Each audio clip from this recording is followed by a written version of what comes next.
Molweni Mzansi Afrika, molweni sihlobo zam, molweni bantakwethu, molweni. Nantsi bazalwane, nantsi. Yiyo le. Nantsi.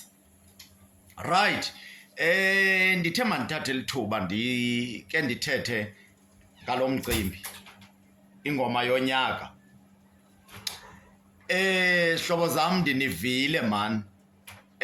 Ni commenter of which umhlobo wenene uye wazikhupha result wabeka kula page yomhlobo wenene.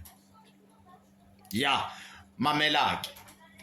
Kukhona into endirhalela siyithethe. Khona into endirhalela siyithethe ngalento ndizivile ii-comments zabantu. Kancinci nje. Ya, ndizivile ii-comments zabantu. Ndiyabona abanye mhlawumbi kange bayilandele ngelaa xesha ibiqala. Right. Umhlobo wenene bazalwane. Uba ngaba lento iyaqaleka ukwenzeka emhlobo wenene. Le iyaqaleka ukwenzeka. Masithetheni inyani which is good. Uba ngaba iyaqala ukwenzeka, masithetheni inyani sivuye. Ukhona abantu abathi le top 10 le asiyiqondi and ba disappointed abantu abaninzi ngumhlobo wenene. No guys. Ngicela silandeleni izinto ezi before sibe siyakhalaza, sikhalaze mhlambi sithi umhlobo wenene akenzanga kakuhle. Ndiyazi umhlobo wenene awenzanga kakuhle. But this time kulena into masithetheni inyani sithi wenze kakuhle. Ndenzela ke bangena abantu kwi-comment baphikise kwaye abantu futhi babe kuluvo lwabo okanye babonise mna ngendlela ephucukileyo nendlela eyakhayo. Alright, masiyeni ke to the point. Umhlobo wenene ukhuphe i-SMS line okanye SMS code wathi votela ingoma yakho oyithandayo kwakunye neqhawe lakho olithandayo. Wasinikeza ithuba. Yandiva ke? Wasinikeza ithuba loba sivote, uvotele lo muntu umthandayo. Umhlobo wenene ke xa ubuza nale way, kanguqalisa ukhethe mntu utsho uba sifuna imvumi zase-Eastern Cape okanye sifuna imvumi zase-KZN okanye zase-Northern Cape, uvele wathi nje yenza lento ngolu hlobo. Right. Wena kangunike inkxaso kwiqhawe lakho okanye thina baxhasi beemvumi zethu e-Eastern Cape asinikanga isapoti kwimvumi zethu for into yoba maziphumelele zizoba lapha kule top 10.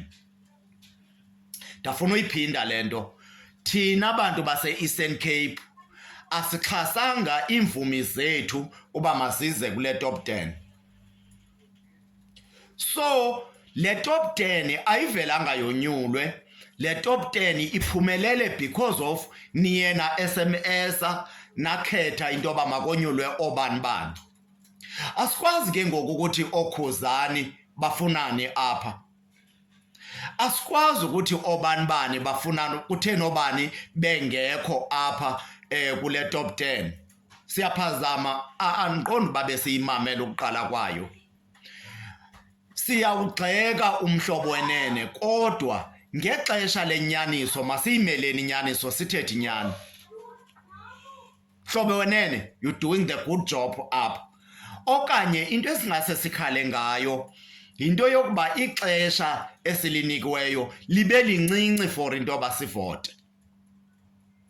So ndiyafuna ukulungisa ke abamameli okanye nabaphulaphuli bomhlobo wenene into yoba kodwa this time uba ubuyivile ukuqala kwayo umhlobo wenene usenze lento kuthiwa bubulungiswa kulena. Uyayiva ke ngoku le ye top 10. Now into ezakwenzeka ngoku kule top 10 ndiqinisekile into yoba kufuna kuvotwe enzele uba kuthini kuphumelele lo mntu omnye okanye le ngoma enye ezodlala yohlukanisa unyaka. Yebo? Right, masidluleni ke siye ekugqibeleni. Omhlawumbi isystem esetyenzisiweyo ngeyingakanga benje ngenxa yento yoba kaloku awusinikezanga inkxaso umhlobo wenene kwaye imvumi zethu ngaphambili. So le system azanayo ngoku bekumele into yoba uze nestrategy esingesinye esizokwenza into yoba uaccommodate imvumi zase-Eastern Cape kule system azenayo.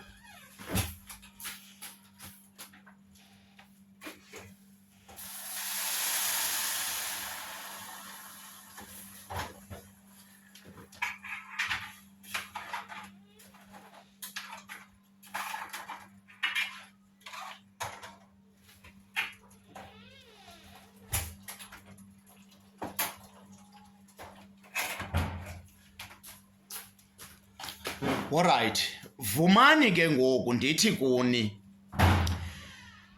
le nto ibangela into yoba ndithi umhlobo wenene bekumele uba le system akezanga nayo. Yona isystem irayithi, inyulu kwaye intle kakhulu. Into ke ngoku bekumele uba ayenzekanga apha bekumele uba umhlobo wenene uqale waxhasa iimvumi zase-Eastern Cape so that zizokwazi ukuba khona nge-energy, uyayibona, apha kule nto. Ngoba kaloku sithetha ngobani? Sithetha apha kule ndawo obaphantsi, omarhadebe sibabona bebengenelele, onto zabantu. Now uba uthi onto zabantu ufuna ngoku bavele, omabhungu bavele, omdamara bavele,